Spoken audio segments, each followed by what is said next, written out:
Hello, and welcome to another battle report from Santa Barbara Wargaming. I'm Paul, and I was playing Rob in a 50-point close quarters scenario match. I brought Trolls, and he brought Legion. I brought a Grim Angus list with a full unit of Femblades with the UA, the Sons of Brag over on the right there, Janissa, a Fellcaller, a Bomber, an Earthborn, and the War Wagon. You can see I set up the Sons of Brag on the right there. They're good on the flank, as well as they can kind of go around that obstruction on the right there, covering my right flank. I've got the Femblades in the middle. It's kind of an open area in the middle there, so I was kind of worried about getting the Femblades alphaed from Searyn's feet. And so I had to play them a little differently rather than just kind of run them up and screen. I've got the Fellcaller in there to help the Femblades as well as for Pathfinder. Janissa for the wall. Grim Angus. I thought Grim Angus would be a good alternative than I normally play Doom Shaper, and so I thought Grim would be a good mix up for that. Bomber, of course, as well as the Impaler for Farstrike, because I have three heavily ranged models with the Wagon, the Bomber, and Grim. The Impaler is an auto-include. And then the Earthborn, he's definitely great. A little scarce on the terrain for this one, but the Earthborn is definitely a great addition to this list. So here's Rob. He brought Searyn for Legion. He has two Scythians. You can see them on the left there. He has two Forsakens, the Gobber crew, a Shepherd is over on the right there behind the left Angelius, two Angeli, a Rake, a Totem Hunter, and two Deathstalkers. So you can see the two Deathstalkers up there in the front for his advanced deploy. So I got the first turn. So here is my first turn. I definitely wanted to make a pretty slow advance. I've got some range elements in my list that I want to take advantage of before I start getting engaged and jamming up his models. So I definitely took a slower approach to this list. I know that he's got the feet available, so he's just going to kind of jam me. So I took it easy. So, excuse me. The Sons of Brag, they advanced over on the right there, nice and slow. I didn't want him to get picked off from the Deathstalkers, but I want him to be able to hopefully get in some range and maybe take out some of those the Deathstalkers early. I was hoping he'd advance them up a little further and maybe pop them out, take them out with Grim Angus's anti-stealth long shot, but he never got within range. He deployed them more on the right there. I moved up the Femblades in a little staggered position.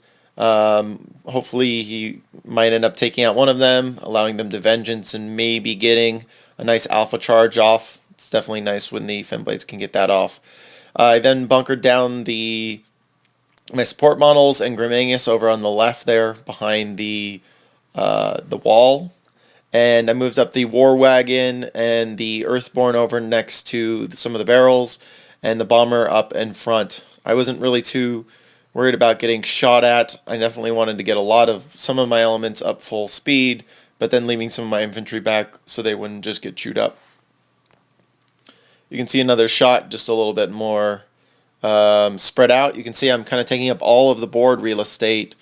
He definitely is going to have to spread out a little bit, which helps me out, allowing some of my range aspects to get the angles that I need. So I got kind of heavy infantry on the right and more heavy battle group on the left. Rob began his turn. He moved up his Deathstalkers, and they were both out of range. So nothing there on the right. For the left, he sort of made also a slightly steady advance. He moved up the Scythian with respawn up him on the left. He ran up the other beasts and some of the support models. He popped the cloud for the Gobbers. You can see a little token in front of them that denotes the center of the cloud. think he also ran up the Totem Hunter. That didn't happen before the picture was taken. So just a steady advance on his part. My turn 2, I definitely wanted to start jamming now that he's kind of taking his time. The Fenblades, they ran and charged. I was able to get a charge off on the right Deathstalker, and I think that was it. Everyone else ran. Before that, I had the War Wagon get Far Strike from the Impaler, then made a ride-by attack, moved up 3.5 inches from 14 inches away, took a shot and knocked down the Scythian. Then moved up the bomber with Far Strike from Grim Angus, and was able to put 2 decent shots into the Scythian. Didn't take anything out. No, I think I took out a Spirit. That's right. I took out a Spirit, and the rest of the models moved up. I put a wall up to Grim Angus to hide behind. And a little wider shot, you can see Femblades spread out. A lot of the ranged elements over on the left there, keeping the War Wagon from a safe distance. And that was it for my turn 2. Rob's turn 2, he's now got some Fenblades in his grips, and I didn't get an end shot of his turn, but he moved up. He put Blightbringer on the Scythian and didn't cap any Fury for Searyn, which ends up being kind of a mistake. He asked me during the game if I had any magic attacks or magic spells. We were kind of asking about it, and I told him I didn't because Grim really doesn't have any attack spells, and I can't remember. I think he said something about attacks. I wasn't trying to dissuade him or confuse him. He just asked a question during the game, and we just kind of off cuff I answered it because I have locked the target, but it wouldn't really come into play as like an assassination run. So he did drop Banishing Ward, which kind of ended up becoming sort of an issue. But again, he ruined all of his fury, kind of putting himself in a compromising position. He then popped his feet and had all his beasts jam in. He had the Scythian run in to jam my Fenblades, ignoring free strikes because of the feet. He had the Angelius come in and shoot, and he took out some of my Fenblades. I think in the next shot we'll see the product of his feet. So not camping any fury. He's got some clouds to protect him. You can see the cloud from the Gobber crew. But it's definitely my chance to make an assassination. He's got his beast really jammed down my throat, and I don't really have a lot of retaliation beyond Searyn without any fury, as well as not without Banishing Ward. So this is the beginning, my turn. This is actually the end of my turn, but you can see that there's the Scythians 2 jamming into my Fenblades. So what I did was I had the Fenblades. They took their Vengeance move and they just jammed right into the Scythians. I couldn't make any attacks, but I could block line of sight. And so on the left there, I blocked line of sight, or I blocked in the Scythian on the left, and then on the right Scythian, I just advanced and I clogged up his line of sight to Grim Angus. Grim Angus then got Tectonic Shift he got Tectonic Shifted forward from Janissa, pushing everybody 3 inches toward the backboard edge, giving him some extra threat range. He then, Grim Angus then moved around. You can see that there's a reach key over by the Angelus. He was just out of reach.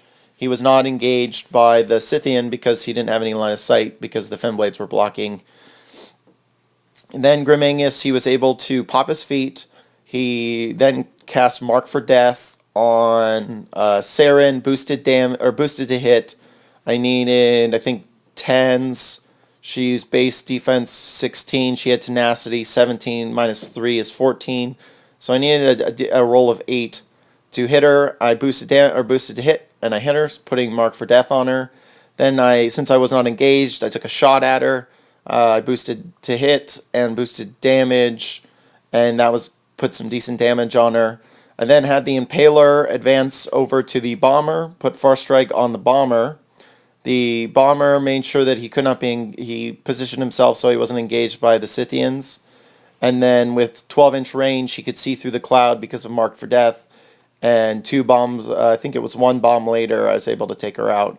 So it was definitely a trick of Grimm's trade to kind of pop his feet, Mark for Death, and take her out. It was a quick game. Again, I talked to you earlier about how he didn't upkeep Banishing Ward because he didn't think that I would have any form of magical attacks available to her. I don't know how the -2 defense would have affected, but the line of sight would have been very different. I wouldn't have been able to get the bomber in there. I might have been able to scatter. I would be able to see the Gobber crew, and maybe I could have deviated off of them. I would be dice -6. If I were able to catch her with both, I might have been able to take her out without Marked for Death. So it's definitely quick kill for Grimm, but I have a second game with them. We did a little rematch, sort of because of the tussle with Marked for Death and Banishing Ward, and we went for a rematch. So you take a look at my next battle report, and you'll see a little bit of a longer tussle between Searyn and Grimm. Well, anyways, thanks for watching, and appreciate the view.